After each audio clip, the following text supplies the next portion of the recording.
دیکھیں قرآن نے کیا ذکر کیا، اللہ اکبر، رب رب ہے اور وہ جانتا ہے.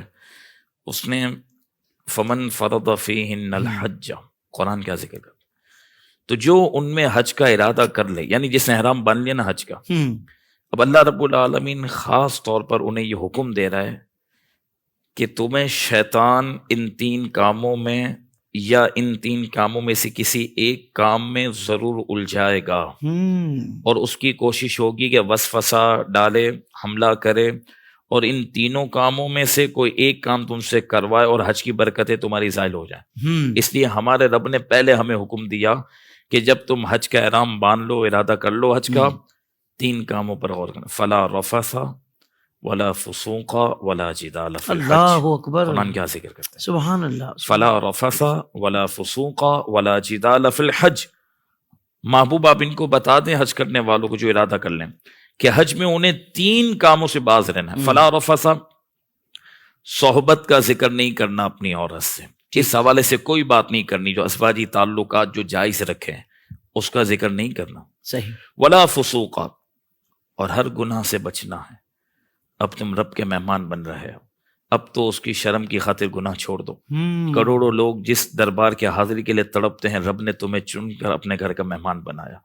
اب یہ زیب نہیں دیتا بندہ کہ اس کے باوجود اس مبارک سفر پر حج کے احرام میں بھی گناہ کرے. تو وہ جو آپ نے اشارہ دیا نا، بات وہیں سے چلی ہے کہ میرا دماغ گھوم رہا ہے. یہ اس طریقے کی باتیں کر کے سامنے والے کو کیا بتا رہے ہیں؟ یہ رب کا انعام ہے کہ رب نے ہمیں یہ سعادت دی کہ ہم اس کی بارگاہ میں حاضری ہونے کے لیے بھی پیش ہو رہے ہیں. یہ اس کا انعام ہے. فرمایا ولا فسوق، کوئی گناہ نہیں کرنا.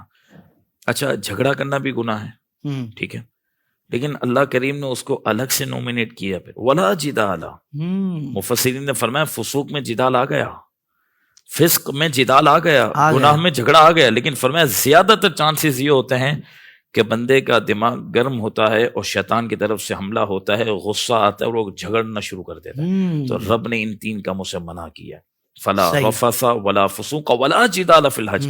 فرمایا حج کے اندر جھگڑا مت کرنا، اللہ کریم نے منع کیا ہے.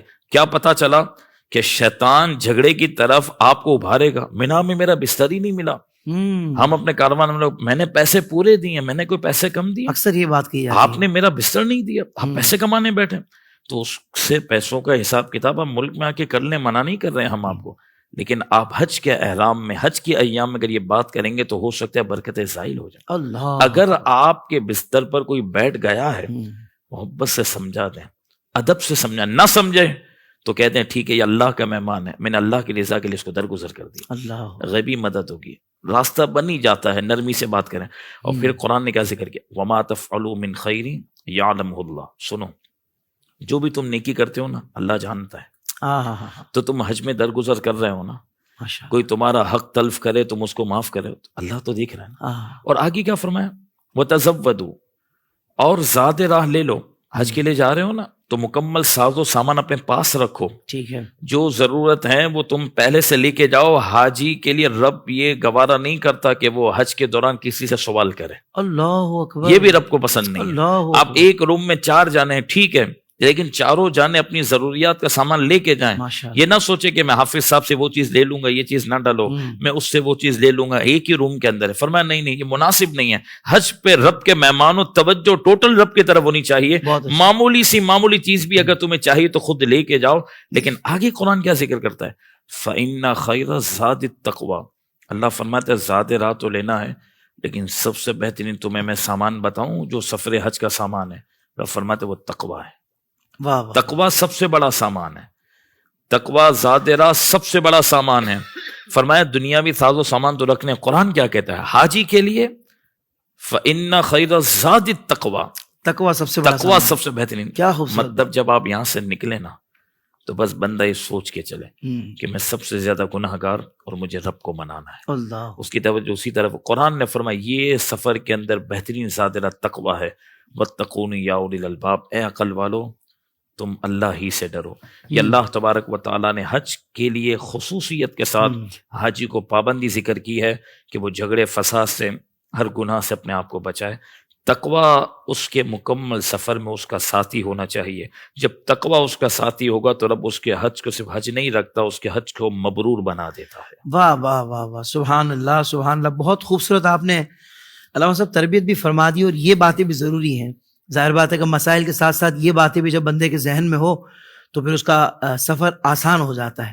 ورنہ سارا انتظام کر لیا، سارا زادیرہ لے لیا سوائے تقویٰ کے، یقین تو پھر کیا فائدہ. بہت اہم بات ہے. بہت اہم بات آپ نے ارشاد فرمائی. اب دیکھیں ٹائم لگے گا، ایئرپورٹ پہ بھی ٹائم لگے گا، آپ کو امیگریشن میں بھی ٹائم لگے گا، بسیں آنے میں بھی ٹائم لگے گا. جو آپ کو کاروان والا لے کے جا رہا ہے تو وہ سب اس کے اختیار میں نہیں ہے. آپ دوسرے ملک میں جا رہے ہیں، ان کے قانون ہیں.